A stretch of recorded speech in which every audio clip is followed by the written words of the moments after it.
Welcome back to the Kinguin for Charity 2015 Spring Edition Tournament. I am Admirable, and joined with me today is Monk, and we just saw Amaz take out Masan 3-0 in our last series using 3 different decks to do so because, of course, this is utilizing the Conquest format, which we'll explain in just a moment. And for those of you who are just joining us, this is a Kinguin production for benefit for Child's Play, which is an organization that helps provide toys and games for children in hospitals. If you'd like to learn more about Child's Play, you can visit their website at childsplaycharity.org. And if you'd like to make a contribution, you can do so with links provided below the stream, as well as links provided by Mubot in chat. So, Masan versus Amaz 3-0 after his win in Pinnacle this last weekend. And now we're heading into Lifecoach versus Alchemixt. 2 players who are no stranger to the tournament scene, but don't have a ton of fantastic finishes that's going in. Lifecoach has a couple of second place finishes, and Alchemixt really kind of, he's known for more so from his Magic background, where he was a really heavy competitor on the Star City Games Open Tournament Series, and in the circuits they were putting on, but not a lot of Hearthstone wins. And I'm curious why that's been happening, because he's such a strong player, and if you watch his stream and if you follow like Ladder at all, he's always making strong plays and he's always playing good decks. Why do you think he's been not having the amount of success that we've been seeing other players has? Is it just, has he not been playing as many tournaments? Has he just kind of been on the bad side of the RNG factor? What do you think it is? Yeah, Alchemist, of course, was at first, when he first entered the Hearthstone scene, he was most known for just destroying the Arharthu King of the Hill. I believe he got something like 4 wins in a row, and which ended up getting him picked up by a curse. Since then, he's actually had some decent success qualifying for WEC in China, and also he competed in WCA in China as well. So no stranger to China, I guess. Yeah. But recently, after he joined Complexity Gaming, he just hasn't been around much in the tournament scene. And I feel a large part of that is it might be because he hasn't been invited as much. He hasn't had like really great results. And because he doesn't have like one of the top streams in Hearthstone, I guess, the invites just haven't been coming to him. So he hasn't had that many opportunities to show himself, I guess. Yeah, I mean, speaking of China, by the way, he did make top 16 at WCA, and he did make top 8 at WEC, which were, I mean, those were difficult fields. If you guys go and take a look at those past lineups, I mean, those were not easy tournaments to be competing in. And I mean, I just remember the WCA event where he actually beat me round 1 on the main stage. That was really sweet. But he's also, he's also married and he's in school, and so all those things come into factor as well. You do have to take into account real life for it. But it's just, his play is so fantastic, and he's so spot on, and he has really strong opinions where it comes to his matchups, and he has good reasons for why he has those opinions too. And I would love to see him be playing in more tournaments, but you got to start putting together wins at some point. And Lifecoach, on the other hand, this is a guy who hasn't played too many tournaments, but the tournaments he's played in, wow, has he had some fantastic finishes. He got top 4 at DreamHack Winter. He got second place in, the second Pinnacle was the one he got second place in, right? Yes. And he also got second in Heroes of Cards, which just happened last weekend, actually. Yeah. So overall, just generally in the last few weeks, he's been doing pretty well. And he's been doing pretty well with one unconventional deck, which is right now Handlock. Handlock is one of his favorite decks, and I believe he actually got number 4 EU Legend with it, with Handlock, which a deck it's almost extinct right now. When GVG first came out, people were like, oh, Handlock is one of the absolute best decks with anti-heal bot. Oh my god, the healing that Handlock has provided is just so incredible. But now after decks like Paladin, decks like double combo druid or just single combo druid have become so popular, I think Handlock has fallen off the radar a bit. But Lifecoach is showing us, yes, it can be done. Handlock can still be a very competitive deck. Yeah, one of the reasons why Handlock was thought to be so powerful right when GVG came out, by the way, was that because when there's such a broad range of strategies that are available, typically like your tried and true power strategies are going to be the ones that a lot of players who are having a lot of success early on are kind of defaulting to. And Handlock was so established, and there was almost nothing that changed the deck, that its major weakness was something like Big Game Hunter. And so you can't just throw Big Game Hunter into a deck and start beating Handlock. You actually have to have a list that functions with Big Game Hunter. So when you have those two things in mind, the people who are playing with Big Game Hunter typically do not have as refined of deck lists. And the people who are playing Handlock, while they're not necessarily playing the best strategy, they're kind of playing the best strategy that's known or accepted or available at that point. Because, again, just because it underwent so few changes and there wasn't really any GVG card that kind of punished those strategies, at least from the onset. But part of what else I think might be really helping his performance lately is that he just joined Nihilum along with RDU and Tice, who are like two of the strongest players in the world. And then Lothar, of course, is the manager of that, making sure that everything, all the practices are organized and that these guys are getting together. But I feel like when you take a mindset like Lifecoach, who comes from a professional poker background, and you pair it with a couple of people who they don't have these long, rich histories of gaming backgrounds, but they're very strong minds for Hearthstone. When you have all these elements working together, you're going to see results from it. And I think Lifecoach has basically been the main benefactor of all that practice. Yeah, Lifecoach, of course, he is with Tice, he is with RDU right now. And even before they all joined Nihilum, RDU and Tice were on MYM together, practicing together as a team. And behind the scenes, among all the teams, those two players, and MYM in particular, was very known for practicing amongst themselves, refining their strategies, and preparing each other for tournaments. So they'll definitely bring along to the new team, Nihilum, and bring along to Lifecoach the same experiences and the same dedication to practice, which, as you've said, has brought Lifecoach a bunch of success in recent tournaments. Yeah, I definitely think that's a major factor that's coming into it. The other thing, too, though, is that Alchemixt, I mean, this isn't a guy who doesn't practice Hearthstone by any means. He's on a team with Show and Dog, also, who are like two of the top players in the game right now. Is also Show is really, really known for his warrior play. And Dog just been a very strong player. If you catch this guy's stream, he plays such refined lists, and he's always working to like make that one card, that two card change that's really going to put him over the edge. And if he has to, he's going to shift his strategies altogether. But this is another guy who's a very strong mind for this game. And if again, just kind of following his results, he hasn't had like these big wins that all these people are putting together, but he hasn't been in the scene for a full year either, like a lot of the veterans in this tournament so far have been. So I'm curious to see how much the team has been helping him, and how much diligent practice they've been putting in together, because I know sometimes teams don't always, they don't have like proper practice set up. Like I remember when I was part of Clarity, it was Kit Kats and I, we would practice a lot together, but then it was sort of like Puffin and Zumba were like kind of doing their own thing. Like we would all practice, we would have organized practices that happened like once a week, but we wouldn't be consistently practicing with one another. It was me and Kit Kats, because we've just been friends for a long time, and we were so familiar with each other. And then we went to Fight Night, and we brought Chalky on board. Chalky was like such a big part of that practice too. But again, it was sort of like Puffin, he worked a full-time job, and his stream was really like, he just had such different hours than us, and he was also on Pacific time, and it made such a big difference. I'm curious if the fact that one of their strongest teammates is from Europe actually impacts the kind of practice they can get together, just because their time zones are so different. Yeah, and I feel like because Nihilum feels like such a more professional team, whereas, I'm sorry, Nathan, but Clarity was kind of more of like a beginner team, right? Sure. It wasn't as I guess well sponsored. It wasn't as notable in the scene. I wonder if the professionalism also leaks into the team practice. If they're basically like, oh, we're really professional. We have these great sponsors. We're getting paid really well to do these kinds of things. We really should show our all.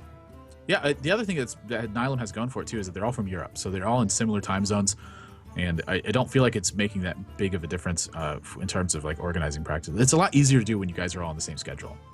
It's really the point I was trying to make.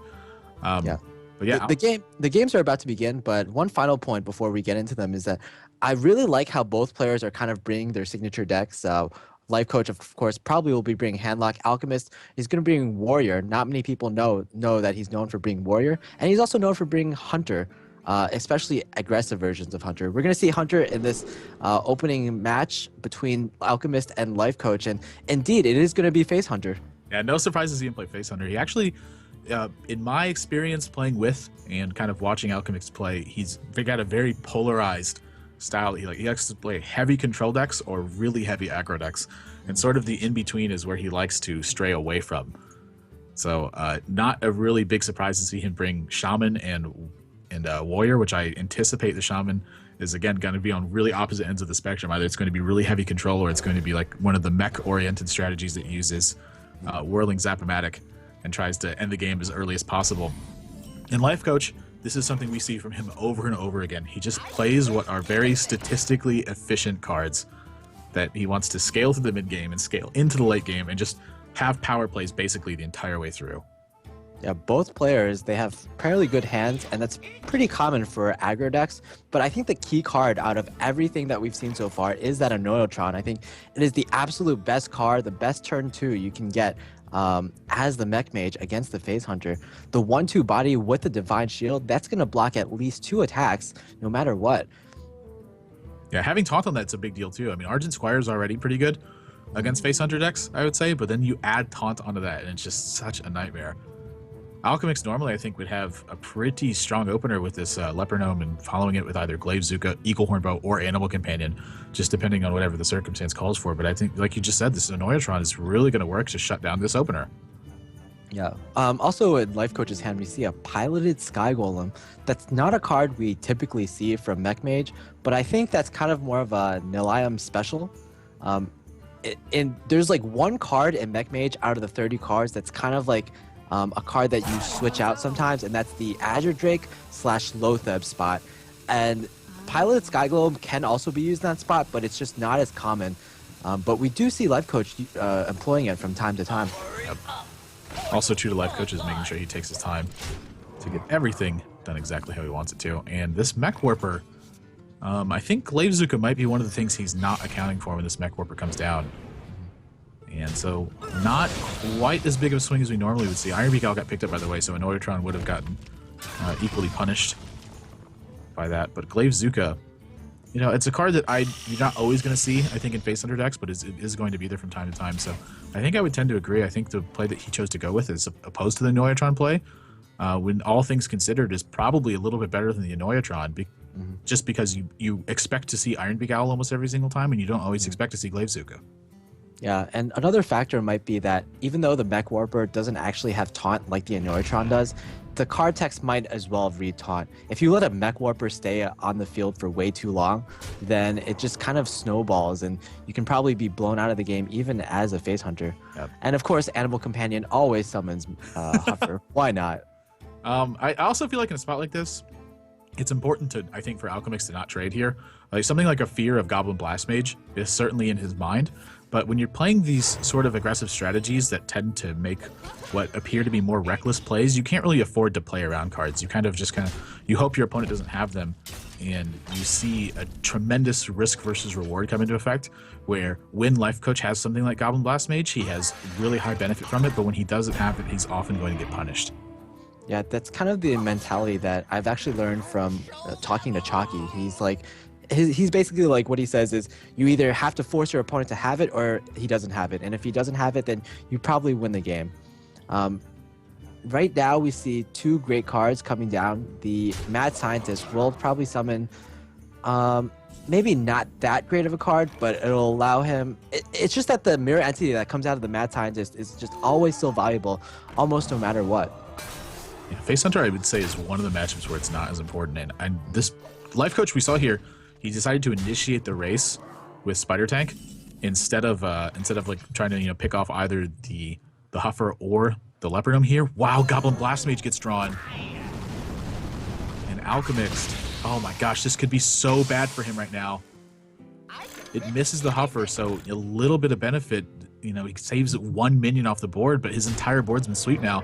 Lifecoach is down to 12 though. And I think this Mad Scientist, actually, the Mad Scientist I think is going to get traded before the Annoyotron does.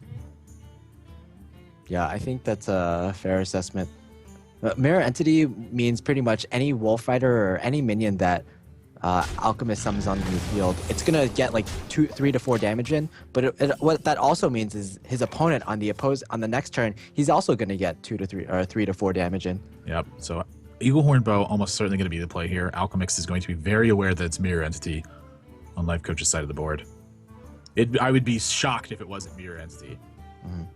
It's just Ice Barrier on the attack.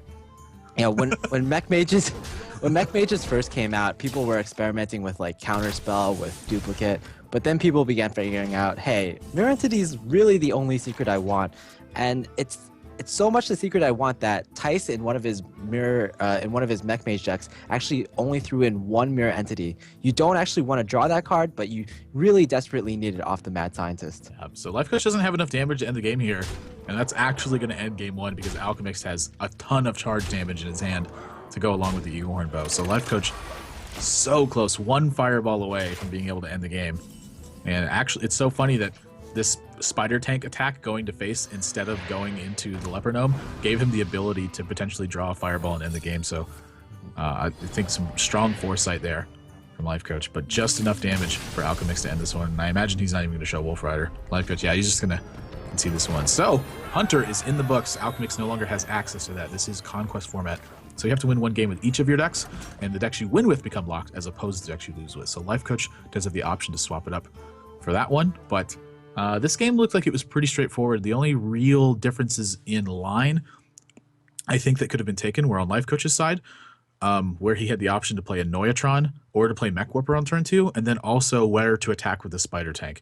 He could have reasonably attacked all 3 of the targets he did, and the one he chose to go for, we saw in the end, was, I think, correct because he gave him a chance to draw Fireball and end the game. What were the differences in playing Mech Warper and playing a Noyatron on this turn 2? I think the differences was that the Mech Warper, it's, even though again it didn't have the word taunt on the text, it still was effectively a taunt. And if you basically, when you play Mech Warper on the field, you force your opponent to deal with it, or you can snowball. So Lifecoach was basically saying, if you can't deal with this, then I might be able to just win the game here. If you can deal with it, it's still all right. I still have a pocket Noyatron left on the field, and I'll be able to use it later on because eventually you're gonna have to use those Wolf Riders, and this Noyatron will be able to block it unless an Iron Beak Owl comes down. Yeah, which Alchemist, of course, he drew Iron Beak Owl. A lot of utility use there too. Glaive Zuka really pulling a lot of weight in that one, allowing him to take out both minions that were on the board, the Clockwork Gnome, the Cogmaster, and the Mech Warper that turn because he had Leper Gnome on the field. Do you think there was any merit to, if he played the Mech Warper, to actually trading in the Cogmaster so that way he could prevent any Glaive Zuka shenanigans? But I don't think it would have made that much of a difference because he still had Coin Eaglehorn Bow. And is that something he's considering? I still like his play in the end because Glaive Zuka is just not going to appear as much as Iron Beak Owl is. Yeah, I think if you trade the Cogmaster and into the Leper Gnome, it just feels so bad because effectively the Cogmaster is a 3-2, and trading a 3-2 into a 2-1, I just generally don't think you can win if you keep making trades like that in this matchup. I think you're right. So game 2 is going to get underway here, and Alchemist is actually going to go with Shaman here, and Lifecoach, great pick for him against these 2 remaining decks for Alchemist, which are Warrior and Shaman, that Paladin's probably going to perform the best. So I'm very, very happy to see him play that. And then, of course, Alchemist playing Whirling Zap-O-Matic. Again, it's just he's so polarized the kinds of decks he likes to play. He doesn't really like mid-range decks. He wants to be either the person attacking or the person deflecting the attack. Doesn't want to be anything in between. I am a little bit surprised to see Bomb Lobber in this list, though. I think this is probably close to something like Firebat / Purple Drank's list, and I believe Bomb Lobber in the original list, Bomb Lobber wasn't included, but I think after some testing, Firebat actually included Bomb Lobber into the list. So, again, this might just be an exact replica of the updated version of Mech Shaman. It makes a lot of sense if you think about it, because Mech Shaman's its trades are going to be pretty much 1-for-1. All the way through until you get to like either a Power Mace or a Bomb Lobber turn. And you really don't need too much damage scaling into the mid game to be able to end it if you've gotten in anything. Like, say this Whirling Zap-O-Matic stuck for 1 attack. That's such a big difference it's going to make. So having sort of like a mini swing turn with Bomb Lobber and then being able to couple that with having an extra body on the board for something like Flame Tongue Totem really, I think, can make a big difference in how the games pan out. Oh man, double shielded mini bot from Lifecoach. This is exactly what Alchemist didn't want to see, as it's the natural enemy of the Whirling Zap-O-Matic. We can actually, the most interesting card in this hand actually is Hex. Hex is not a card that we see in traditional aggro mech mages at all, so I'm wondering if this is actually more geared towards a mid game, or if this Hex is just like a one-of that he uses to tech in. I would think that one-of is something that's going to be more often. Just he wanted a silence effect, and Hex is probably one of the more efficient ones that's in the game. Man, look at how much work this Shielded Minibot is doing. Shielded Minibot, one of the most underrated cards in GVG, but everyone gives credit to such flashy spells such as Muster for Battle and Quartermaster, but the Shielded Minibot is just, imagine if it weren't there, Shaman would be able to snowball so much right now. Yeah. Important that he made this 1/1 totem too. That's actually the best one he could have made. It's going to help take out Divine Shields and Harvest Golem now. You talk about non-flashy spells that don't get enough credit. Harvest Golem is not one of those because Harvest Golem's gotten a ton of credit in his career as a Hearthstone card. Muster for Battle putting a lot of pressure on this board though. I would actually be really... I'm really surprised that he's choosing to trade in here. I actually thought he was going to put one of the Light's Justice attacks into Harvest Golem and then put everything else into the face. Okay. I guess he's just playing like way more control-y than we expect. I guess the Harvest Golem could be buffed in certain scenarios, like maybe something like a Defender of Argus could come down. Lifecoach, judging by the cards that he's seen so far, he's pretty much only seen the Harvest Golem, so he's not sure at all what type of Shaman this is. Yeah, it's still wide open. It could be basically anything right now. Alchemist shaking his head so much. He knows that with this kind of mech shaman, you probably don't run Lightning Storm, so this board is just so difficult to deal with. The 1/1s get so much value, and there's always a potential. You're always afraid of Quartermaster. Yeah, for sure. No turn 4 action from Lifecoach. He's got token and pass, and now it's choosing how he attacks this board position here. I imagine he's going to be putting a point of damage into this Harvest Golem from his Light's Justice. And I think the rest of the tokens are going to go for face, but I think he's going to definitely consider Lightning Storm. But I think that Lifecoach would be happy to see Lightning Storm on a board like this. Oh, he's actually just going to go to face for everything. Yeah, I think like Lightning Storm is one of the problems in the Shaman versus Paladin matchup, actually. If it's like a more mid-range Shaman, the problem is that Lightning Storm is pretty much the only AoE that Shaman has, unless you include something like a Wild Pyromancer. And if the board state ever gets to something like this with a bunch of 1/1s, you feel so bad about using Lightning Storm to clear that.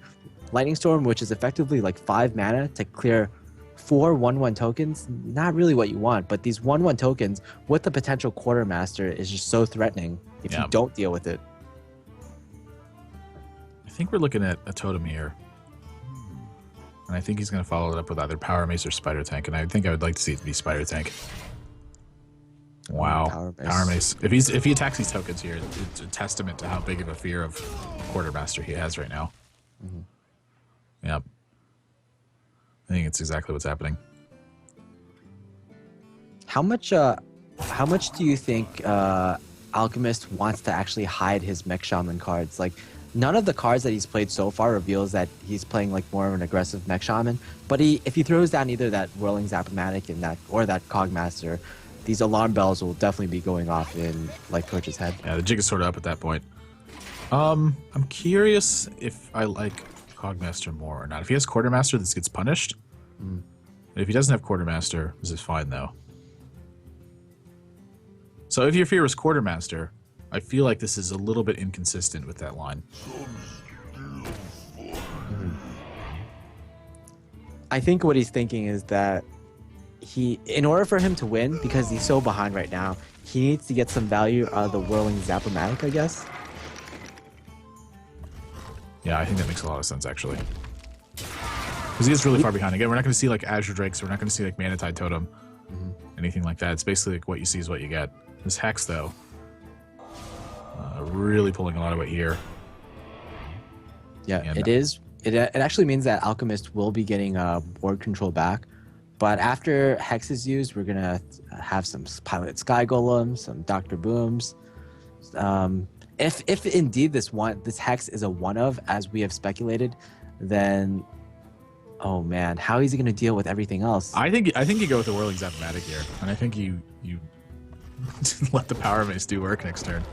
All right, so he's just going to make one big Spider Tank and go 3 to the dome. Now, Lifecoach's hand is actually really interesting. He's running 2 Piloted Sky Golems and an anti-kill bot.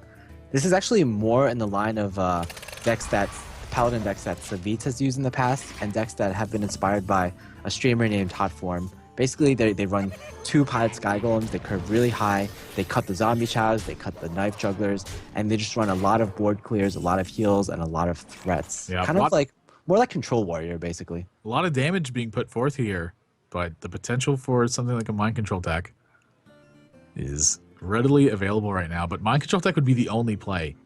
So I'm not sure that's the correct one right now. And he's facing down so much pressure. I mean, he's looking at 12 points of damage on the board if he clears the Spider Tank with his Sky Golem. Oh man, that's so much. I mean, like, what do you do moving forward?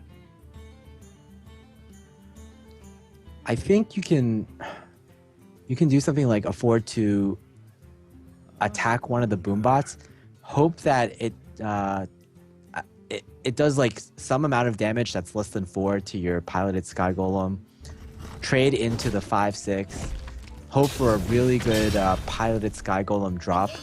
Wow, instead it's going to go straight to face. Wow, he's going with the Mind Control attack. Oh, he picks up a Boombot, though. 2 of these targets were so fantastic for Lifecoach. And he doesn't get the right one. So Sky Golem almost certainly going to trade into this big Spider Tank right now. I think he's considering whether or not he should Iron Beak Owl to keep his Sky Golem around for another turn.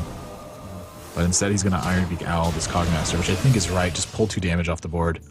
You have enough presence on the board that you don't really need the extra 6/1 body. Wow, he actually gets a piloted Shredder off that too. So 7, 8 plus 3 to 6 damage available. So he's got 11 damage. If he rolls 4 or higher on the Crackle, this is lethal here. And if he rolls a Spell Power Totem, it's guaranteed as well.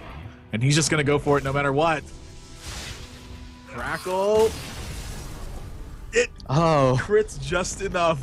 4 points of damage for Crackle. That's going to give Alchemixt the game there. Yeah, 75% chance to end on that Crackle alone. So pretty big stuff there. That game looked like it was really bad for Alchemixt for a minute there. But just having a 5/6 then drawing Dr. Boom. I mean, Dr. Boom was the big sway in that game, I think. Yeah, Dr. Boom always is going to be a big swing if you draw it on turn 7. But it's just looking by the hands of both players, we saw that Alchemist just had so bad cards in the beginning, and he was so behind on the board. But the combination of the tempo swing from that 1 or possibly more Tecton Hex, plus drawing Dr. Boom at exactly the right moment, swung the game around for him. I think another part of Alchemist's comeback is the fact that Lifecoach was running such a high curving deck that piloted Sky Golem, I don't know if you've experienced this, but when you're playing like a Hunter versus Hunter mirror, you have usually like turn 6 high main's really good, but when your opponent's like swarming the board, a turn 6 high main, it can't effectively deal with anything. And I feel like the piloted Sky Golem kind of was like the same thing in this scenario. It had 6 attack, but there was just like 5 minions on the opposing side of the board. And this piloted Sky Golem, even though it's strong, it can attack 5 times. So this the opposing Shaman, it got so many attacks in, and it also drew Crackle in the right time. Just all a perfect storm of cards that Alchemist needed to get back into the game.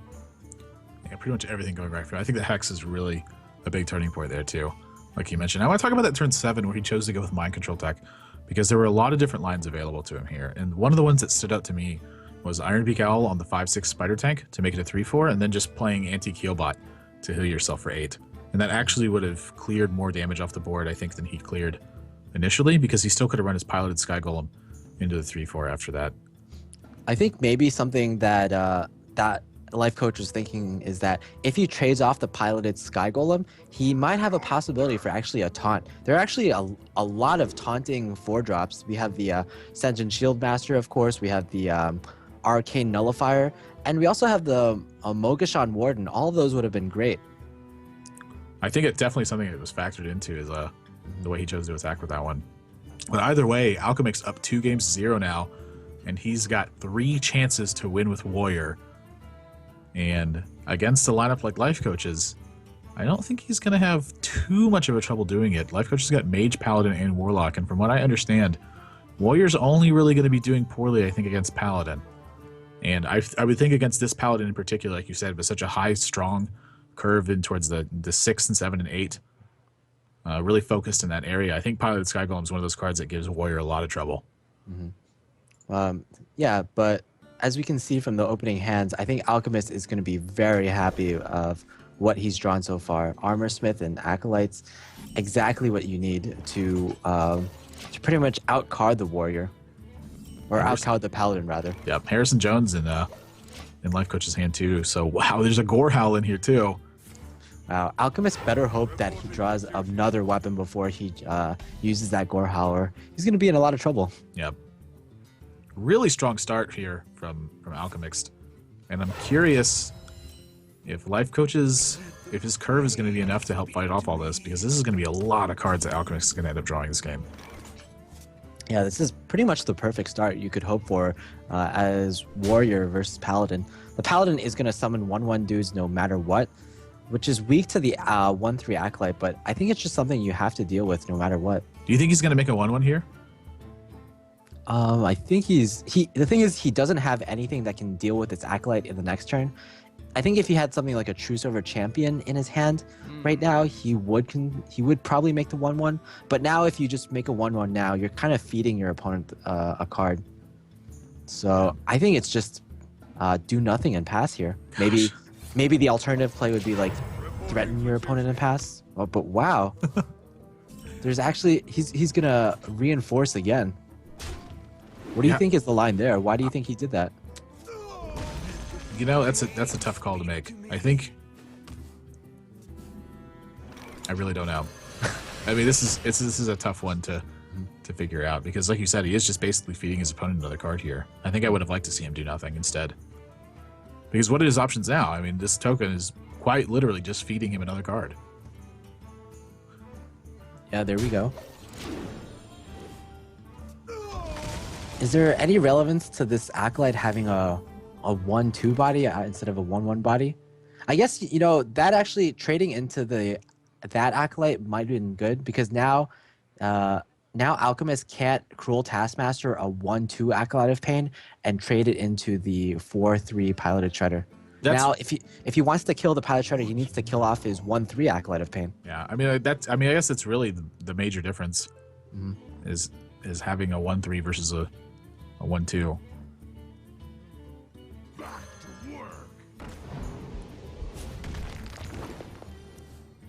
Yeah, so even though he gave his opponent a card, I think attacking into the 1/2 Acolyte was a really smart and really heads-up play. Alchemist just has so much gas. I think normally, if you're facing any other class, you'll just instant silence this. Oh wow, a 1/1. Oh my gosh. Yeah, and then the Captain Spirit gets summoned off of it. There's just everything going Alchemist way right now. I imagine it's going to be this Armor Smith that's coming down this turn. He's even got Unstable Ghoul in here. So a nod to the power of aggression right now. Unstable Ghoul does a pretty good job at help shutting down stuff like Face Hunter. I've seen a lot of NA players prefer Unstable Ghoul. Some players like the tournament scene probably, or the average spectator probably doesn't know his name. But if you've ever played on the NA ladder, you've probably heard of a player named Fibonacci. He's like the Warrior NA ladder master. He's a player that kind of likes Unstable Ghoul in his decks, and he's gotten very high legend every season with it. Yeah, I'd like to see him. I'd like to see him hold on to this Iron Begal again. Yeah. He knows that there's a copy of Piloted Sky Golem in here, and you know there's a copy of Tyrion in this deck. And this isn't even thinking about Sylvanas yet. We're just thinking about those two cards. Those are two powerful targets, I think, for Iron Begal, and I think really good on Alchemist for making sure he saves those for as long as he can. Yeah, I think just generally in this matchup, if you expect the matchup to go long term, you almost have to save this Iron Beak Owl for the Tyrion. And I think this is exactly why Piloted Sky Golem is so strong in this deck. Now Alchemist kind of has like a Sophie's choice. Does he silence this Piloted Sky Golem, or does he wait for the Tyrion? Typically, Warriors only play one silence in their decks, so basically he can only do one of those things. I think I'd like to see him just continue to scale right now, just like play his best threat every single turn, because he's got so much gas. Like, what is he worried about anything? I think he can just go toe to toe with Lifecoach right now, and at the end of the game, have a little bit more than Lifecoach does.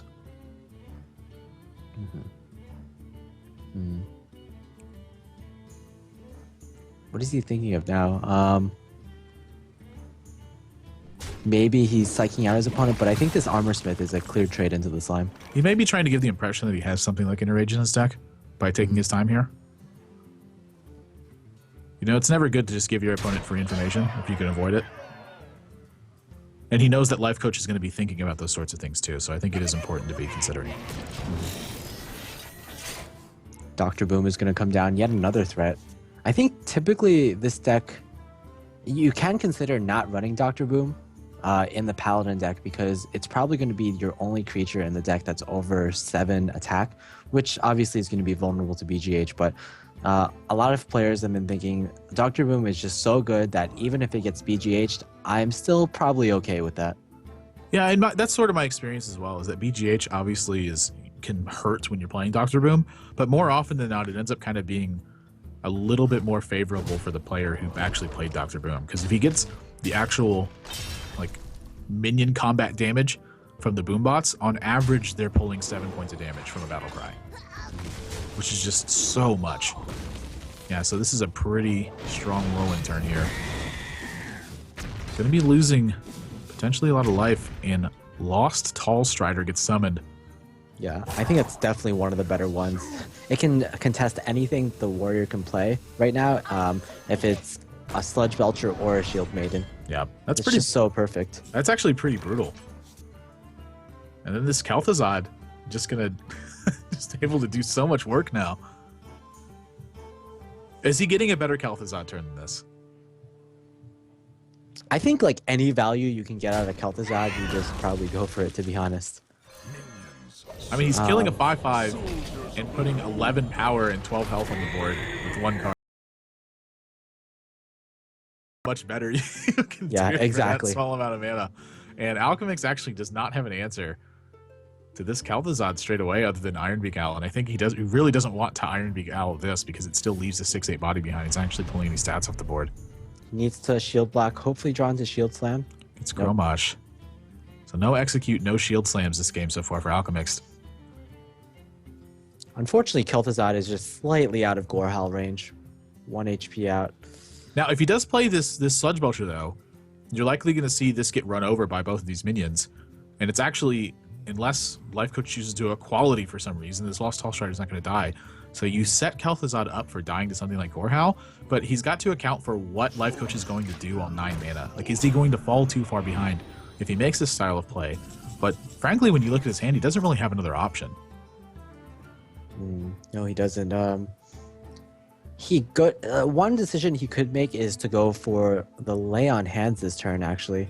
But it's actually a question of, do you want to lay on hands now and wait, or do you want to wait for Alexstrasza to come down and then heal back up? And I think lay on hands is all right before Alexstrasza comes down with this deck because we've already seen 2 anti-kill bots in this deck. Yep. His other option is to develop the board a bit more with things such as a Sludge Belcher, but that kind of plays into Brawl a bit more. At the same time, though, the Sludge Belcher does protect your Kel'Thuzad from a potential Gorehowl, but is Lifecoach considering something like that? He does consider a lot of possibilities, I would have to say, out of every player. He definitely is thinking about Gorehowl, but I think what he's thinking about is how this game ends up panning out if he chooses to Harrison Jones this Gorehowl afterwards. Because the thing that I'm looking at is he could run Kel'Thuzad into his 3/5 body, run over the 1/2 with the Lost Tall Strider, and then he can actually lay on hands his Kel'Thuzad. So, of course, sequencing on this, a little bit better to draw the cards first, but I don't think there's a single 1 mana card that makes a difference with this Lost Tall Strider.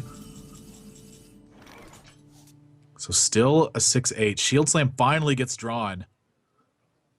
And wow, what a time to pick up that one. But now how does he move forward? Because, again, he's got options to Gorehowl. He's got options to Dr. Boom.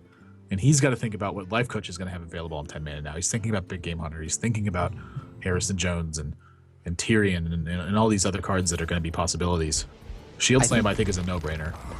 I think this is actually probably a pretty good Gorehowl turn because Dr. Boom, it's kind of contested by this 5/3, and this current board right now is not very threatening. Whoa. Looks like we've lost connection here, so we'll get that back up for you guys as soon as we can. Yeah, as I was saying before, there's not that many threats coming from the Paladin side of the board, so it's kind of a safe turn which you can develop your Gorehowl.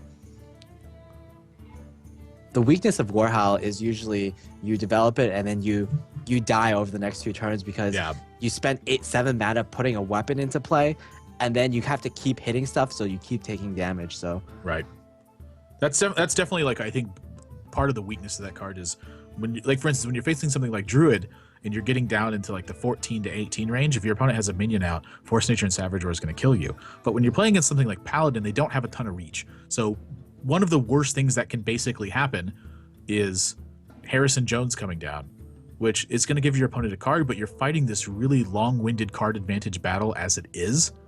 So there's still a lot of play left and still opinions on both sides. So not like a ton of punishment can happen, even if one of the worst case scenarios happens to you from that perspective. Yeah. What do you think about the positions of both players in that game? Who do you think was in the lead? Both players had such plentiful amount of cards, but we did see probably a Harrison Jones would be coming down in the previous turn. Or in the next turn, after Harrison comes down, who's in the lead? It's really tough to say. Both these players had high life totals. They both had a lot of cards in their hand. None of them were really using key cards in the matchup to have to get to, to stay in the game that way. It was Kel'Thuzad is a very strong card and very useful, but I wouldn't say it's a key card to actually winning the Warrior matchup. So nothing had really been used on either side that I think was necessary to facilitate a victory. And really, it was just a struggle to find out who had control of the board first. And I think there was still a lot more turns to be played out before you saw that actually come into effect. So as far as I'm concerned, I still would have called that anyone's game. Pretty close to 50-50, I think.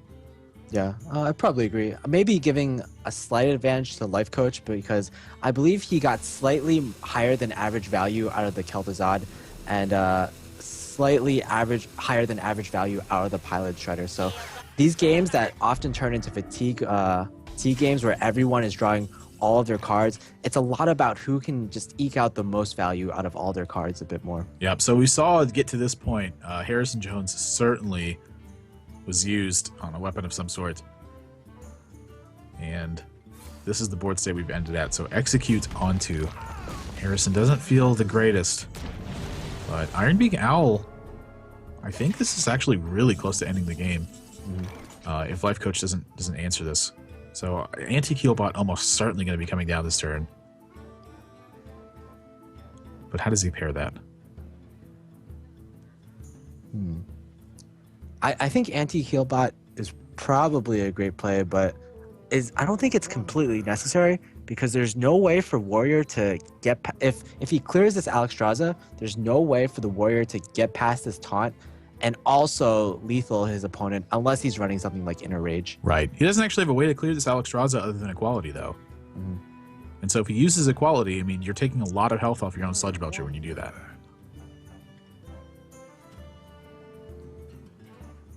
You know, after GVG, it's actually been a problem in the Paladin versus Warrior matchup where they don't have as much spot removal as they used to. Before, a lot of Paladins ran something like 2 Kodos, Humility, and 2 Aldors, and that combination of cards allows you to deal with threats such as Ragnaros and Alexstrasza in this matchup a lot better. But now now Paladins kind of have to deal with, I guess, somewhat more honestly. Either they have to use their qualities or they have to actually trade their minions like Piloted Sky Golems in. Yeah, he's going to choose to use Equality. And so removing health from your Sludge Belcher is important, but it's kind of effectively not the full amount of damage that's been dealt to it because this Fiery War Axe is going to overkill the Sludge Belcher now. So I think that's what he was thinking about going into that turn was, what happens if I leave this Alexstrasza around? And the answer was he's in a lot of trouble to something like Ironbeak Owl or even just a couple of removal spells. He doesn't want the 8 points of damage to be directed at his face. But the other thing he's thinking about is if he plays Anti-Keelbot, he's really underdeveloping his board, and he's kind of less susceptible to things like Brawl or just more spot removal spells that can help him, kind of keep him into a good board position. And then still in the same vein, if he doesn't clear this Alexstrasza, again, he doesn't want to take 8 points of damage from it. That would just negate the entire Anti-Keelbot turn. So choosing to use the Equality and develop with the Piloted Sky Golem actually gives him a lot of leverage for his turn coming up instead of the other way around where the Anti-Keelbot puts him out of range of lethal, but it leaves the Alexstrasza on the board, and I think that's what he was trying to avoid. Right now from the board state, not much that Alchemist can do to affect it. He doesn't really want a Cruel Taskmaster or anything because he probably wants to save it for the ground pump combo. I think he kind of has a sense that he's behind right now, judging from the board state, judging from the number of cards in both players' hands. And he probably has to find some way to lethal his opponent rather, in the near future. He decides to go for the play that does set up the lethal. He doesn't want to go for the long game. He's hoping his opponent doesn't have any heals, doesn't have any taunts, and in that situation, he can win on the next turn. But unfortunately, we know Lifecoach sitting on 2 full anti-kill bots right now. Only 16. And a truthful. Yeah, no, only 20 points of healing in hand. So, yeah, definitely in lethal range right after 20 points of healing, for sure. So the spot's looking really grim for Alchemixt suddenly. Yeah, smart to use the 1 health minions first to keep everything as healthy as you can and give your opponent a few more points of armor. But I don't think that Lifecoach is really concerned with that. The way he's going to actually win is out of repetitive damage, not out of burst damage. So he's kind of like, here, have as much armor as you want. This Pilot Sky Golem will eventually get you back down. Yeah, Pilot Sky Golem is just a mini Savannah High main in most cases, especially against Warrior. And we know how much trouble Warrior has dealing with Savannah High mains. Yeah. First anti-kill bot comes down. I think Lifecoach would probably want to space out the anti-kill bots. When one anti-kill bot comes down, you still kind of give Warrior a bit of hope in that, okay, maybe this is all the healing he has. Maybe I can still push him down. Maybe I can just axe his face again and maybe go for the ground kill. Yeah, I would tend to agree with you too. I think the fact that he's spacing out the anti-kill bots and then using the True Silver Champion gives him, like, this is a sense of, this is all the heals I have left. So if you can find a way to put together an offense, Alchemist is certainly going to be inclined to do so. Harrison Jones is going to take out this True Silver Champion. Big Game Hunter's not enough. He could use Cruel Taskmaster for that, but then he doesn't have a way to activate his Grommash. So kind of everything really working against Alchemist at this point, and this is 12 points damage he's facing down too, so he's got to figure out a way not only to stay alive, but actually to win the game after this is over too. Yeah, he's looking at the board right now, and there's already 12 damage on the board. So if Lifecoach has another True Silver Champion and he doesn't armor up, then he could just win. He's deciding right now between whether he wants to go for the lethal again, whether he wants to go for face, or whether he wants to play a slightly longer game and go for more trades. Alchemist is going to play the BGH just as a 4-2 minion right now because he's already seen Dr. Boom, and because he probably is somewhat familiar with the deck list, he knows that after Dr. Boom, there's no more 7 attack minions. Alchemist does go for the correct choice, actually, and True Silver Champion is drawn. If he hadn't traded there and he had done something like attack face and then equips Death Spite without armoring, he would have died this turn. That's True Silver. So now the grind begins, where your opponent has exhausted a lot of their resources. Lifecoach is going to feel very comfortable taking a slower game. Doesn't need to heal up. He's at 19 HP, far out of reach of anything. Other than like Raging Organ, of course. Like if you saw the Raging Organ charge Rampage, you may be a little upset about about that one. That'd be just that, right? Raging Organ, Inner Rage, Charge. It's 4, 6, 7, 8. Yeah, and then you could die to the exact 4-card combo. We saw Kranich use that at Worlds. That was good stuff. Yeah. And he even beat Kalento with it at Worlds. And we see Nyria use it all the time on his stream, all the time in tournaments. And I believe he's actually 6-0 with his Raging Organ OTK deck. It's pretty amazing. So there's one way that Alchemist can stay alive this turn. Oh man, is it gonna be? No, not the Doomsayer. Not Doomsayer this time. So Lifecoach breathing a sigh of relief, able to pick up a game here. Alchemist still at a 2-1 advantage over Lifecoach though. But Paladin going to be locked, and that's one of the decks I think it's going to function best versus this Warrior. He's got Mage and he's got Warlock left. We don't know what his Warlock is, but we saw his Mage as Mech Mage, and I was on the side that I thought Mech Mage was actually a pretty good matchup versus Warrior for a long time. But this is also when Mech Mage was running like a really, really heavier curve, where they had things like Azure Drakes, and then sometimes you would see Fel Reapers in the deck, and there was always Archmage Antonidas, but you've been seeing it trimmed. And since we've kind of gone into this Mad Scientist mirror entity sort of build, I feel like Mech Mage lost a lot of the leverage it had versus Warrior, where it was just efficient minion after efficient minion, and it kind of felt like it was a Druid matchup because you were just having to use stuff like Deathspite and Fiery War Axes to attack mechanical Yetis and piloted Shredders basically the entire game. And when you take that much damage, you get put into range of cards like Fireball and Frostbolt. But that's not the case right now. Not only that, I feel like Warriors have been adapting to the Mech Mage meta a bit. Warriors, a lot of the times when Warriors lose, it's because a Snow Chugger came onto the field and the warriors have been locked out of their 4-mana turn and Death Spite. A lot of warriors these days have been throwing in Piloted Shredders or even Sentient Shield Masters back into their warrior decks to deal with that. And we can even see Alchemist, he threw in an Unstable Ghoul just for that specific scenario against aggro decks and just as minions to play when you're locked out with the Snow Chugger. Lifecoach going to go with his Warlock deck here, and 2 Antique Heal Bots might indicate that this is hand lock. It wouldn't surprise me to see Demon Lock with 2 Antique Heal Bots. Wow, he just keeps Dr. Boom as well. I mean, he very quickly mulliganed and kept Dr. Boom. Really speaking to the importance of that card in this matchup. Yeah, normally Lifecoach, of course, his nickname is Rope Coach, and he takes the maximum amount of time to think on all his decisions. But that decision was so quick to keep Dr. Boom that you just know Lifecoach has played this deck so many times. He knows exactly what to do. He knows to keep Dr. Boom in every single situation. And all these mulligans are just like second nature to him. Both these players' hands look pretty good to me so far, too. Lifecoach doesn't have something like a Giant, but he does have Zombie Chow to start chipping away at his armor. He's got Sludge Belcher to help fight off weapons. And again, he kept this Dr. Boom. He understands that this is going to go into the mid or later stages of the game. Yeah, I probably like Alchemist's hand slightly better. A lot of the key cards that Warrior needs to win this matchup are in it. We have the Execute. We have a way to proc the Execute with the Cruel Taskmaster. And I believe the most important card actually in this matchup is the Acolyte of Pain. Normally when handlocks win this matchup, it's not because they just have a threat out and you can't deal with it. I think normally it's when you win, it's because you don't draw your Acolytes and you basically can't keep up with the hero power of the Warlock.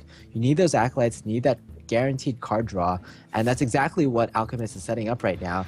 Death Spite is equipped, and Acolyte could potentially come down the next turn. I think a lot of that Death Spite turn was taking into consideration something like Mountain Giant or Twilight Drake coming down this turn as well. He wanted to be able to have not only an activator for the Acolyte, but an activator for the Execute that was in his hand too. So I don't think you're going to see an attack this turn. This Death Spite. I think you're going to see probably Armor Smith. Oh, well, maybe you are going to see an attack. Yeah, Lifecoach just trying to bait out this Death Spite charge. He has the option of Lotheb or Sludge Belcher next turn, and he definitely wants this Death Spite to be used, so it can't just pretty much cleanly kill either of those creatures. So now where does he go with this? 2 Executes and Alchemixt hands. Another good pickup. Yeah, so Lotheb, he wants to make sure that has seized tempo. He wants to be able to contest the most common play of the Warrior on turn 5, which is the Sludge Belcher.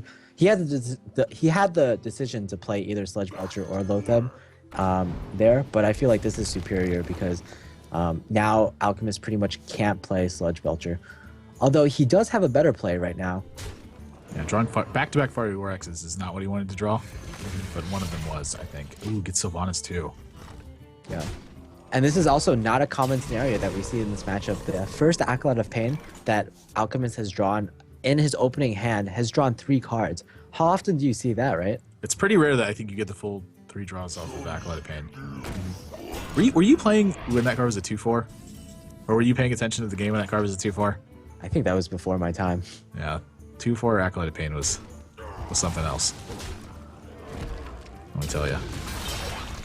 Yeah, Shieldman going to be the play here. Lifecoach left with a Goldshire Slime. Slimeman? Gold Slimy Footman? Do you follow the Goldshire Footman Twitter account? Oh, of course. That's one of the best ones that's out there. It's so golden. My favorite one is I should count it as a mech because my body's a machine. Yeah. All right, so Gorehowl is gonna get the most value possible here, killing a 7/7 minion. Yep, and again, sort of the what we talked about last time with Gorehowl. One of the ways that Gorehowl gets punished is just when there's such a heavy burst combination from the other side of the board that this sort of situation doesn't happen. But really, the only burst that Lifecoach has is a Ragnaros, and it's not even guaranteed to get the hit.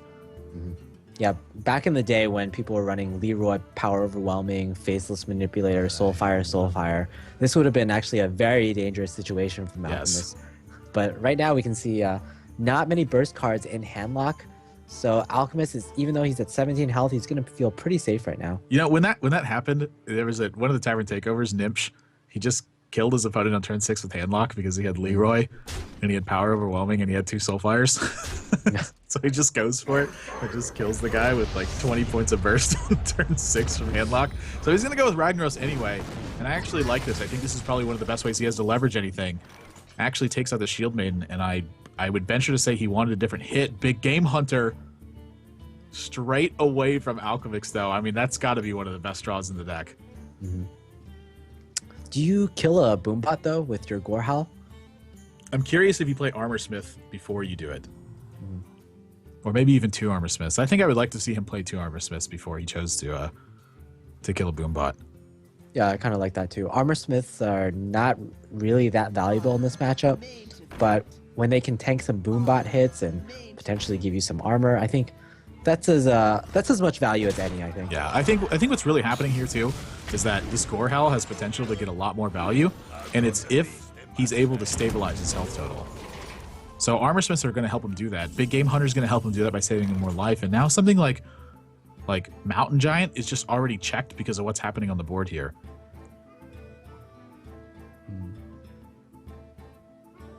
I think what you can do now is still play the Mountain Giant, but you also have the Boombot plus the Mortal Quill. So even though the 4/2 body of the Big Game Hunter does actually contest future Mountain Giants, Lifecoach can at least deal with it right now.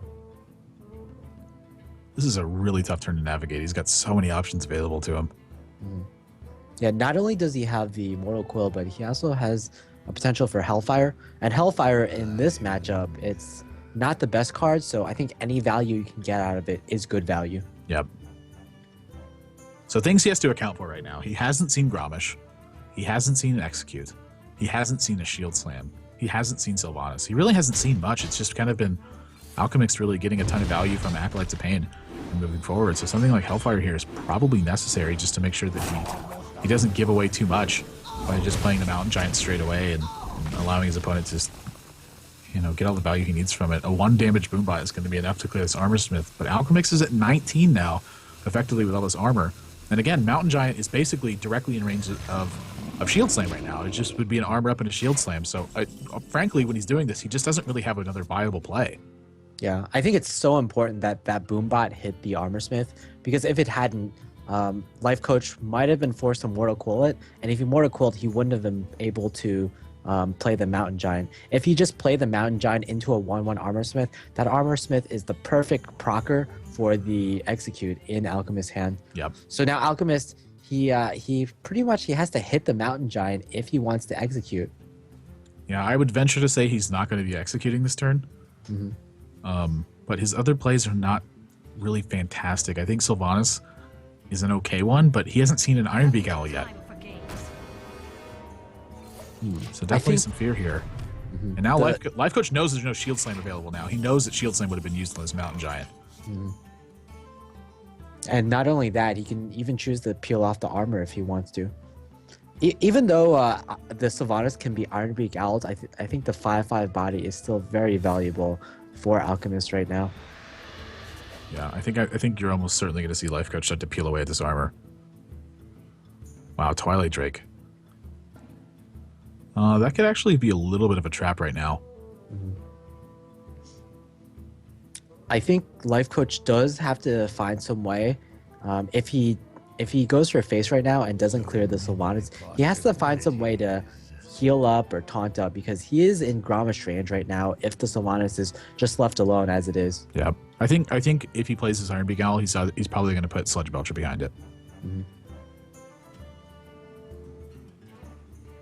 Oh, this is one of the infamous Rope Coach turns. Well, this is the tough turn. I don't blame him for taking this much time. And this is one of those turns where, frankly, it feels like he almost doesn't have enough time to go through all of his options because of so many things that he's thinking about on the other end.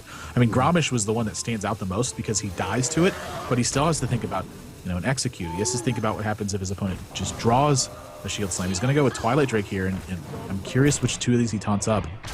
He's actually just going to taunt up his Mountain Giant, so there's also a little bit of risk to Black Knight when he does it this way, but this is something that I see Lifecoach do a lot, where he really kind of throws caution to the wind and doesn't really give too much thought to something like Black Knight. He's really understanding that if his opponent plays Black Knight in a situation like this, he hasn't lost the game. Instead, it's kind of like he's gotten Black Knight out of the way, and now he doesn't have to worry about that going into dire turns. Oh man, this just feels so bad. Imagine how different the game would be if the Armor Smith had survived. He would have been able to proc the execute with the Armor Smith, but right now he procs the execute with a 5/5 Sylvana. It's just a world of difference. Yes, I mean that's a huge difference. So still not in terrible shape though. I mean he's most of his hand is taken up by weapons right now. And just Harrison's basically a dead card. Wow, Sylvanas is drawn right after Iron Regal gets used. Another tough turn for Lifecoach. I mean, this is not looking like... He's not really in a situation where he's worried about too much stuff. But how does he get the right board position? What should he be leveraging right now? And what should he be considering? Yeah, Sylvanas... if the effect of Sylvanas right now isn't... It prevents... Alchemist from doing certain things, but the board right now isn't being as contested that much as it normally would be when a Sylvanas comes into play. Ideally, when you put Sylvanas into play, you're looking to your opponent having a lot of big creatures that you can steal. And right now, I think, okay, so Lifecoach is going to go for somewhat of a board clear option. He needs more options right now because none of his options are really that great. Right. He needs to get low enough to play these Molten Giants too. But, you know, you can't put yourself into that range where you're just dying to Grommash. Although, yeah, I think Sludge Belcher plus the Ancient Watcher is really fine right now. Yeah. None of the minions on the board right now can really deal with the Sludge Belcher effectively. Alchemist will be able to trade into it, but he's going to give up everything that he has right now on that board. The other thing, too, is he's falling pretty low at this point. So he's going to get a boost here from the Shield Maiden.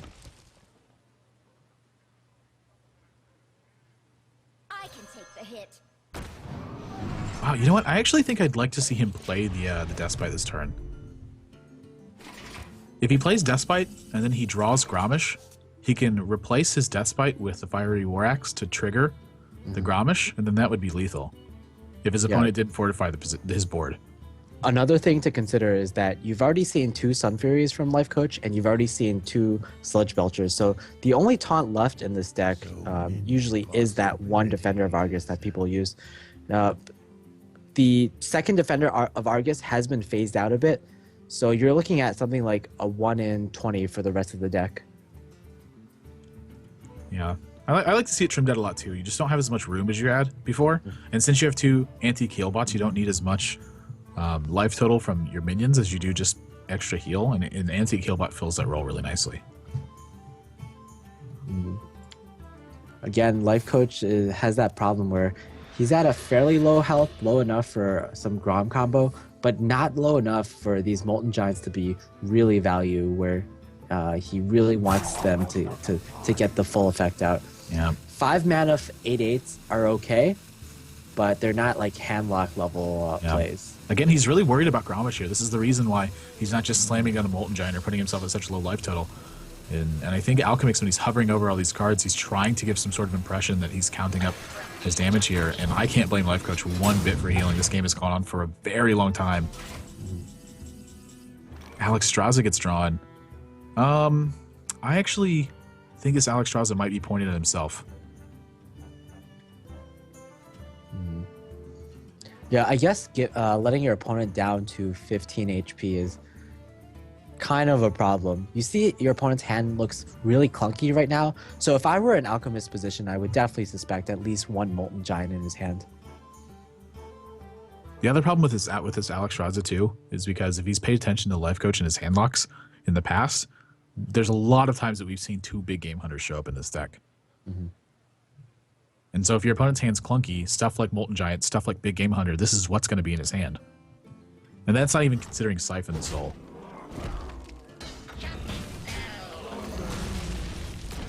I actually like these clearing out this Ancient Watcher too to prevent some Shadow Flame shenanigans. Yeah, I like this a lot. A lot of dealing with handlock is just controlling those Molten Giants, and I think this is the play that gives you the most presence, that gives you the most ability to pressure your opponent without activating those giants. Dark Bomb is a pretty solid draw. Yeah, especially because I think have both Mortal Coils been used already? I'm pretty sure we've just seen 1. Okay. Yeah, but nevertheless, it's not a Mortal Coil, but I think it'll do against this 5-1. Yeah, Mortal Coil would have been a really sick draw here. We would have gotten Big Game Hunter, Sylvanas, and Mortal Coil on the 5-1. So you have the BGH to clear the Alexstrasza, and you have the Dark Bomb to clear the 5-1 Shield Maiden. That leaves you with 5 more mana. But with 5 more mana, the only thing left you can do is Ancient Watcher. So I think Lifecoach will probably go for a tap right now. He's at 23 HP, and once you've cleared the board, it's perfectly fine to tap. You might be considering how important it is to keep Dark Bomb for reach as well, but I don't think it's that important. Oh, Hellfire is actually going to be used. Oh, Lifecoach's reasoning there is that Hellfire, again, not a useful card in this matchup, and you'd rather have the Dark Bomb. Dark Bomb is just, I think, superior card right now. The other thing this does is it puts him in range to be able to just play a Molten Giant next turn. And he's not at one of those spots where he feels like it's like dire straits for him to do something about the board position. And the other thing too is that Dark Bomb is pointed and it costs less mana. So being able to use his mana efficiently not only that turn but in the future is something else he's going to think about. All right, there's the second Mortal Coil. Second Mortal Coil is actually a really great draw. It allows him to use the Dark Bomb Mortal Coil, clear this very threatening 5-4 minion.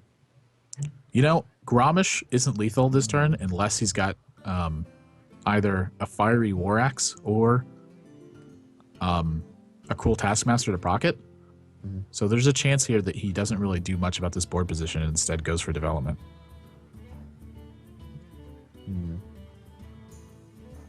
Because if he chooses the Dark Bomb and Mortal Coil, Molten Giant's not coming down this turn.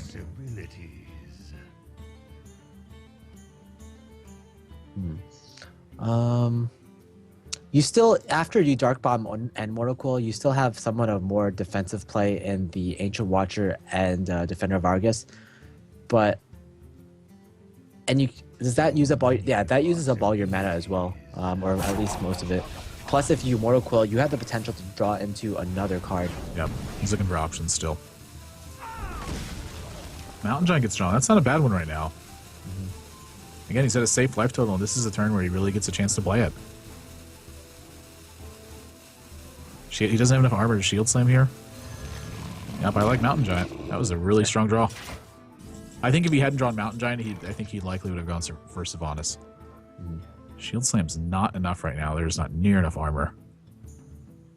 Yeah, just like Alchemist had so many times in this game where he had so much armor but no Shield Slam, and now the Shield Slams are coming to him with no shield blocks, with no Shield Maidens.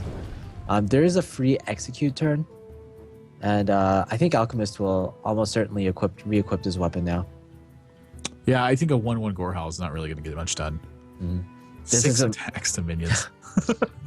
This isn't like the Shaman matchup or the Paladin matchup where you use all 7 charges of your Gorehowl, but this Gorehowl has gotten some pretty insane value. You know, it's funny that despite the fact that he's actually attacked 6 times with Gorehowl, he's actually got less cards than his opponent too. Really a testament to how important this Warlock hero power is in this matchup. Yeah, even though Alchemist got 3 draws off his first Acolyte, he's still very far behind in the card count right now. I believe Lifecoach probably has something like 4 cards left in his deck, right? I actually don't know how many cards he has exactly left. I mean, there's a lot of stuff we haven't seen. We haven't seen that many legendaries. Like Ragnaros hasn't come out yet. We still haven't seen Grommash. There's still a Shield Sign left, isn't there? I mean, from Lifecoach's hand. Sorry. Oh, from Lifecoach. Yeah, from Lifecoach's side, he probably doesn't have many many creatures or many cards left. Wow, Alchemist. It looks like that looks like a disconnect to me. Yeah, definitely. And Lifecoach has seen this before. In the last Kinguin tournament, I think the same thing happened with Lifecoach's match. Oh, that looks so ominous. Like, you see this card that's hovering over you, and you probably know what's happened. Yeah, I think he's pretty aware at this point. It's actually the second disconnect in this game. Or in this match so far. Ooh, the second Defender of Argus. Wow. So he does run 2 Defenders of Argus. Yeah, I'm not... You know, it's unfortunate he's losing to this Mountain Giant in this position here, but just kind of looking at how things are panning out, I'm not sure it would have made too much of a difference from Alchemixt. Whether or not he would have actually been able to take this Mountain Giant out or not, because he still would have been facing so much pressure with just no real answer to what's happening. Mhm. Yeah. So if Alchemist had used the execute the previous turn, definitely wouldn't have been dead at all, and he would have been able to play the Doctor Boom. But again, I think it's a game of inevitability. The Molten Giants will eventually come down, and with just so many taunts in Lifecoach's hand, there's just doesn't seem to be any way that the Warrior will be able to burst his opponent down. Yeah, so Alchemist is disconnected this game, and from the looks of things, I imagine this is going to be awarded a game over to Lifecoach. Mm-hmm. You know, a card that we haven't seen in the Handlock deck is Jaraxxus. Do you think there's a possibility that Lifecoach might have cut that all-important card in Warlock? Yeah, I think there is a chance that he's cut it, and I think one of the reasons he would have cut it is just because of his comfort in his matchups, where he feels like he can navigate them all, and he doesn't necessarily really need anything to be able to go through it. And I think he's more than aware of the fact that the card advantage can really be carrying him through, as opposed to pretty much everything else that's going on. I also think that Jaraxxus is a card that's really good against decks like Shaman and Priest, and those are decks that just haven't been seen much lately. So yeah, that's another factor. Just a metagame call. I think metagame definitely. I mean, that's going to dictate when you do and don't play Jaraxxus is basically what you're playing against. You know, if you're facing a lot of hunters and warriors and the like, I think Jaraxxus is a little bit worse. When you're facing against like really, really heavy grinding decks, that you're going to end up oftentimes having Jaraxxus back in there. That was something that it was like when Jaraxxus first got cut, I was so surprised to see Jaraxxus not showing up in some of these matches, but just lately it hasn't been the case. So anyways, we're going to Lifecoach is going to get the win there, and then we're going to quickly jump into the fifth and final game now. Lifecoach, he's got Mech Mage left to deal with Alchemixt Warrior. But this is the last game. I mean, you've lost 2 in a row with Warrior now. You know, you felt like you had this really big stranglehold in the match when you have this 2-0 lead, and then suddenly it's at the fifth and final game. Yeah, and I'm liking this hand much better for Lifecoach rather than Alchemist. There's no Fiery War Axe, there's no Armor Smith or Unstable Ghoul. And of course, like the Mech Mage does tend to run a lower curve, so it has that higher possibility to get a good curve. But Alchemist definitely isn't very happy with what he's been dealt with right now. Yeah, I would definitely say that he's not too satisfied with it. Really looking for Fiery War Axe, Acolyte of Pain, Armor Smith, those kinds of cards. Do you think like Acolyte of Pain is really that much of a good card in this matchup, in an aggressive matchup, where I feel like the 1/3 body might not matter as much? He's not really looking for Acolyte of Pain, but he's not going to mind drawing it, I don't think. I don't think he would keep it. I think he would fish for something like Fiery War Axe, but I don't think he like minds seeing it, because at the end of the day, you are still buying a few points of life. You are digging a card deeper into your deck. You do need to find your answers. Something we haven't seen from Alchemist's list so far is we haven't seen a Brawl, and I'm actually curious if Brawl has been trimmed from this deck or not. It's a good point, but I think in the previous game we haven't seen a lot of cards from Alchemist. Even though Lifecoach drew a majority of his deck, Alchemist, I believe, he probably only drew somewhere around 20 cards. So it's very possible that those 10 extra cards that were hiding at the bottom of his deck did include a Brawl, or even 2. What do you think of coining out Mech Warper here versus playing the Cogmaster?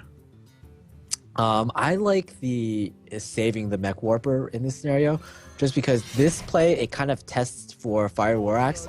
And if you save the Mech Warper, you can potentially just get out some huge Mech Warper plays. Like 2 Mech Warpers just scale exponentially as opposed to 1. Yeah, I like your line too, because if he does this, it allows him to play Mad Scientist into this board position instead of having to play it like a Mech Warper or play something else, and potentially letting Alchemist sit there behind a Fiery War Axe and trying to get his board really stabilized before he has to commit anything to it. So this keeps the options open for Lifecoach and really minimizes the damage that something like Fiery War Axe is going to do. If Mad Scientist comes down this turn, next turn I believe he can just play Mech Warper, Spider Tank, and Clockwork Gnome. I'm just listing out all the cards in his hand right now, basically. He just dump his hand, yeah. I like Mad Scientist here a lot, and then holding on to things and looking for really one big swing potential. Get those portals online. Yeah, all his portals will be online. Yeah. And all Alchemic space is going to belong to Lifecoach. Shield Slam, not the best one. I think. Do you give your opponent an Armor Smith here? I think normally I think you probably would, because the Armor Smith is the least threatening creature in your deck pretty much, but you also have that Cruel Taskmaster in your hand. So I think it's a decision as to whether you want to give your opponent an Armor Smith or whether you want to, it's further down the line, give them a Cruel Taskmaster. There also is more threatening. There's also a possibility he just chooses to not attack the Mad Scientist. You know, like this is a matchup where I think you don't mind if your opponent just draws Mirror Entity. And so when you attack this Mad Scientist, you're pulling out the possibility they can never draw Mirror Entity. So it's really a matter of how much damage repetitively that this Mad Scientist is worth versus not attacking it. I mean, I would think I would tend to attack it and play Armor Smith here, as per the suggestion. But I can definitely see some merits to changing up this play a couple times and seeing what you come up with. Not attacking the Mad Scientist, I think it could be considered, but the fact that you have a Death Spite also in hand just means that you want to keep getting those weapons used. You want to keep them. You want to keep smacking your opponent's minions every single turn. And now Lifecoach drew another card, and it's also a card that he can play on this turn. I think he would have liked to see Annoyatron a little bit more, but I think he's thrilled with 2 copies of Clockwork Gnome to go along with this pair of Mech Warpers. He's got 2 pair of Mech Warpers and Clockwork Gnomes with a Spider Tent Kicker. That's not a bad turn 3 by any means. Every single card in Lifecoach's hand getting played. You know, Explosive Sheet Whirlwind would just be a nightmare right now. It would also give your opponent like infinite armor, but who cares about that, right? Yeah, I don't think Alchemixt is too worried about the armor total right now. I think the only armor total he's worried about is his zone. Oh, he was actually considering attacking a mech warper there. That's interesting. I think the reason is because of the Cruel Taskmaster. Like if he attacks a Mech Warper here, he's likely going to be pulling an attack from either a Mech Warper or a Clockwork Gnome, or either the Armor Smith and a ping. And what he's trying to do is he's just trying to get the board as clear as possible to set up for a Cruel Taskmaster, Shield Slam, and the Death Spite next turn if he can get everything done. But Blast Mage, wow, I mean, I think I would trade in a Clockwork Gnome here because it's just going to bite the dust anyway. But do you see any reason to not play this Goblin Blast Mage this turn? It does 4 extra damage to the face.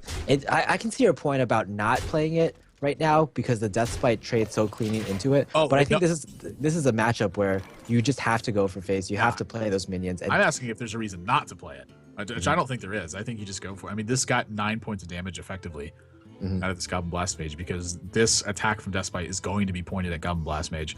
Unless, I mean, he does have an alternative now that he picked up the... I'm sorry, he does have an alternative with the Big Game Hunter, though. He could Cruel Taskmaster and Big Game Hunter the Goblin Blast Mage. Yeah, I think with this option, though, he is able to clear more things. He's able to use the utility of the Cruel Taskmaster to clear the Mech Warper kill that he was setting up the previous turn. And he actually gets them like pretty clean kills. And now it's up to Lifecoach to draw into things that he can actually play because his hand has 2 spare parts and whatever he draws in the next couple of turns. Yeah, the other thing too is I think it's probably pretty important for Alchemixt to save Big Game Hunter for a Dr. Boom turn. Like it looks like he's put in a position where his recovery is not going to be too terribly difficult. It's funny that the mage has more armor than the warrior does right now. Yeah. You don't often see this. Yeah, it's not like if someone came into this game, they would be, and they didn't see the Armor Smith, they'd be like, whoa, this mech mage is running ice barriers. This is also another kind of tough turn here from Lifecoach, because if he doesn't pick off this Cruel Taskmaster, there's a chance that his Spider Tank becomes vulnerable to something like another Cruel Taskmaster or a Fiery War Axe. But he's also, I mean, he has to consider the damage. 2 points of damage right now is almost 20% of Alchemist's remaining health. He could also even considering using the reversing switch in his hand to go for even more damage. I think if he pings, he's attacking it. Yep. Oh yeah, definitely. Up to an almost irrelevant 11 points of health now. Oh my gosh. I think if he plays this, he might execute this one. Yeah, he's got to do it. I mean, otherwise this big game hunter just gets checked, and the big game hunter right now is meant to challenge this spider tank. So seeing him execute this 1/1 prevents hero power from taking out this big game hunter, and it's drawn right afterwards. But Lifecoach doesn't have a play this turn. His play is attack and pass. We get a disconnect real quick, so we're gonna get this back up for you as quickly as we can on our side. That's not a player disconnect. That is a client error. So we're just gonna hop back into the game. But wow, so brutal that big game hunter has to get played to challenge a spider tank, and then and then Dr. Boom gets drawn. Oh man, it's looking pretty bad for Alchemist right now. Even though he was in such a huge lead starting 2-0, he's now at 2-2 with, I believe, a pretty big disadvantage. Well, he's going to be the first player to play Dr. Boom turn 2, so he is going to be able to challenge his opponent's Dr. Boom. It's a response Dr. Boom instead of the initiative one. And that makes a pretty big difference now this pans out, because again, the only way Lifecoach has to make sure his spider tank doesn't get challenged this turn is reversing switch on his opponent's big game hunter. Okay, I think this might actually be one of those games where it comes down to, this is a pretty creative play. Anyway, this might be one of those games where it comes down to where the boom bots hit. If the boom bots all hit Alchemist's face, it could just be the end. Oh, wow. He's going to choose to play Shield Maiden instead of Dr. Boom. So he's going to play around Fireball with that play, but now he loses the initiative on Dr. Boom. Oh, wow. You know, this is like one of those plays where when you're playing against Druid, you're playing around Force of Nature, Savage Roar every single turn. Yeah. And then, but the problem is, your opponent will keep putting minions on the board. So eventually, there will eventually be a turn where you can't play around Force of Nature, Savage Roar. Oh, man. Oh, my gosh. That's game. That Boombot just ended the game. That's lethal damage from Lifecoach now. Lifecoach is going to come back from a 2-0 deficit to go 3-0 and knock Alchemixt out of the tournament. Oh my gosh, what a turnaround. Yeah, what a turnaround indeed. I mean, wow, you can even just see Lifecoach. He's so excited, but he's like, I can't believe what just happened right now. Wow, that is unbelievable. Alchemixt fought so hard to clear the board, but at the end of the game, his hand was like almost too clunky. And I think, did he get trapped by that Shield Maiden? Okay, so if he'd played Dr. Boom first, he was at 10 life. And then his opponent had, oh no, he was dead anyway, because he only had 1 armor left. So Frostbolt plus the 3 from, no, wait a minute, that was the spider tank. No, the issue is if he played Dr. Boom instead of Shield Maiden, he would have gotten extra bodies to tank boom bots with. So those boom bots might have not gone for face, or he would have taken less damage. He played the Shield Maiden though to play around Fireball. That was his idea going into it. So I think actually it might actually be correct to play around Fireball, but I think he got trapped by the Shield Maiden in this specific instance. Wow, so what a series from Lifecoach. And now remember, guys, this is a charity event that's being put on here by Kinguin, and the benefit is for Child's Play, which is an organization that helps provide games for children in hospitals. So if you guys would like to learn more about Child's Play, you can visit Child's Play. Childsplay.com. Yeah, I'm sorry, childsplaycharity.org. .org, yeah. And if you'd like to make a contribution, you can do so in links below the stream, as well as links in chat from Moobot, and we strongly encourage you to do so. So we're going to be taking a break from this match. Again, Lifecoach moving on in Alchemixt. He's out of this tournament, but next match you are not going to want to miss it, guys. It is Savits versus Tice. So if you guys have any comments or any predictions or just any feedback you'd like to leave, you can do so by tweeting at KinguinNet using the hashtag Kinguin4Charity. And if you have anything you'd like for Monk or myself, you can tweet at liquid_monk or at that's admirable. So like I said, we're going to go into a break, and when we come back, Savits versus Tice. Guys, don't go anywhere.